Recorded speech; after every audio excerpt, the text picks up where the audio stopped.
Halo teman-teman semua, Assalamualaikum.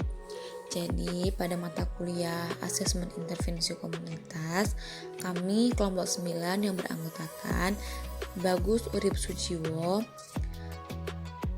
Zanuba Rifah Munawaroh, dan Aulia Afnanul Fitri Azizah. Jadi yang pertama, teman-teman apakah tahu apa itu asesmen? Jadi, asesmen sendiri itu merupakan sebuah proses mengidentifikasi masalah dan menyeleksi target yang akan diberikan intervensi, memilih dan mendesain treatment yang akan diberikan, mengukur dampak dan treatment yang diberikan secara terus-menerus, serta mengevaluasi hasil-hasil umum dan ketepatan dari terapi. Kemudian, apa sih proses asesmen itu? Jadi, proses asesmen sendiri itu yang pertama mengumpulkan data klien sesuai dengan teknik dan metode. Dan yang kedua, melakukan analisis data. Dan yang ketiga, menarik kesimpulan. Serta yang terakhir, melaporkan hasil dari asesmen yang telah dilakukan. Kemudian, setelah kita tahu prosesnya, ada dua teknik dalam proses asesmen sendiri. Teknik yang pertama yakni teknik tes. Apa sih teknik tes itu?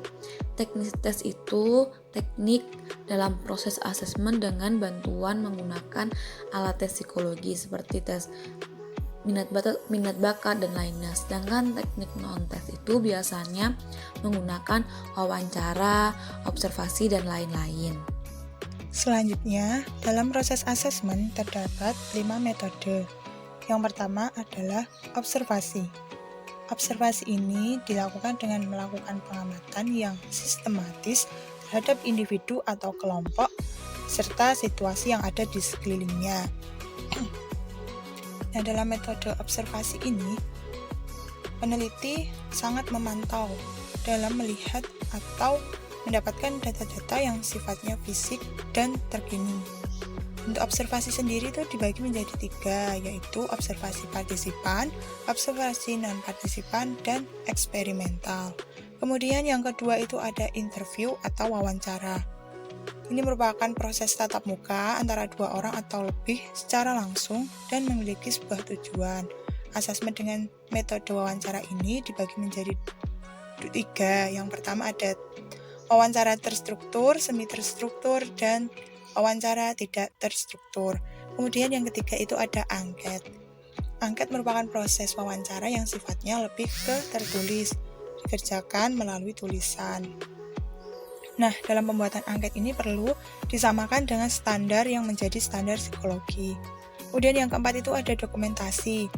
Ini merupakan proses asesmen dengan menggunakan catatan yang menerangkan keadaan seorang atau kelompok yang biasanya bisa dikombinasikan, menyesuaikan dengan situasi atau kondisi yang ada. Contohnya itu seperti buku diari. Kemudian yang kelima itu ada alat tes.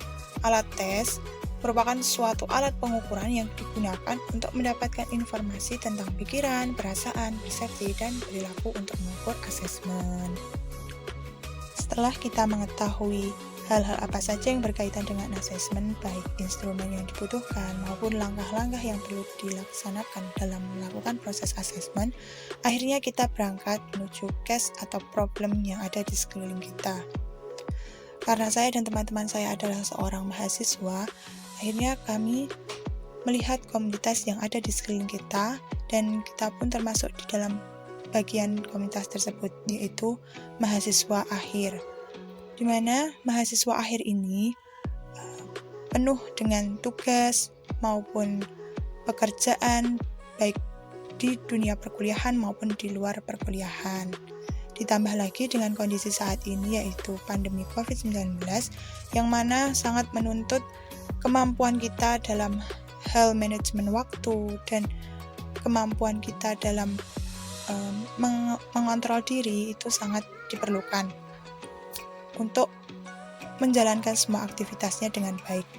Nah, banyak dari mahasiswa ini yang mengeluhkan karena mengalami prokrastinasi atau penundaan dalam menyelesaikan pekerjaan. Nah, prokrastinasi di sini kita fokus kepada prokrastinasi akademik. Prokrastinasi akademik terdapat faktor-faktor. Jika adalah kondisi fisik dan psikologis individu seperti kesehatan, regulasi emosi, efikasi diri, dan keyakinan diri. Sedangkan faktor eksternal merupakan faktor penyebab yang datang dari luar, seperti tugas yang terlalu sulit. Nah, faktor internal ada beberapa nih, yaitu persepsi terhadap tugas, persepsi terhadap mata kuliah, perasaan cemas, stres, dan takut salah, sulit berkonsentrasi, manajemen waktu rendah, malas, motivasi rendah, kelelahan, dan melakukan kegiatan positif yang lain.